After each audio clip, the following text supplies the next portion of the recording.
अस्सलामु अलैकुम वरहमतुल्लाहि वबरकातुहू। व्यूअर्स, आज की इस वीडियो में आपके साथ सूरह इखलास का ख़ास वजीफ़ा शेयर करेंगे। सूरह इखलास के फ़ज़ाइल, सूरह इखलास के पढ़ने पर सवाब। सूरह इखलास का ऐसा वजीफ़ा है जिससे लड़का या लड़की की शादी या निकाह में रुकावट ख़त्म हो जाती है। सूरह इखलास का वजीफ़ा जिससे माल में बरकत होती है। अगर आप सूरह इखलास को रोज़ाना सुबह के वक्त चलते फिरते सिर्फ 8 मरतबा इसको पढ़ लेते हैं तो इससे आपको क्या फ़ायदा हासिल होगा दुनिया में भी। हज़रत अनस रज़ी अल्लाह तआला अन्हु से रवायत है कि आप सल्लल्लाहु अलैहि वसल्लम ने फरमाया कि तू सोने से पहले अगर सूरत फातिहा और सूरत इखलास पढ़ ले तो मौत के सिवा हर चीज़ से महफूज हो जाता है। हज़रत आयशा रज़ी अल्लाह तआला अन्हा से मरवी है कि आप सल्लल्लाहु अलैहि वसल्लम सोने के लिए तशरीफ़ लाते तो अपनी दोनों हथेलियाँ इकट्ठी कर लेते, फिर सूरह इखलास, सूरह फलक और सूरह नास पढ़कर इन पर दम करते और अपने सर और चेहरे और जिस्म के अगले हिस्से जहाँ तक मुमकिन होता फेरते। आप सल्लल्लाहु अलैहि वसल्लम इस तरह 3 बार करते।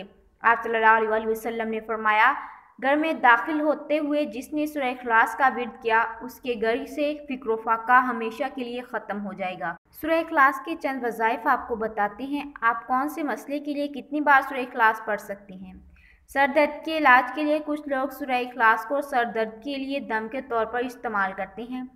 इसका तरीका रवायत में कुछ इस तरह मिलता है कि दम करने वाला और करवाने वाला दोनों आमने सामने चूड़ी मारकर बैठ जाएं और फिर 11 बार सूरह इखलास को पढ़कर मरीज़ की कंटियों को उंगली से पकड़ते हुए आहिस्ता आहिस्ता दोनों भौहों के दरमियान लाकर दम करती हैं और अंगूठा खींच लेते हैं। इस तरह दिन में 3 बार दम करने से सर का दर्द मुकम्मल तौर पर ख़त्म हो जाता है।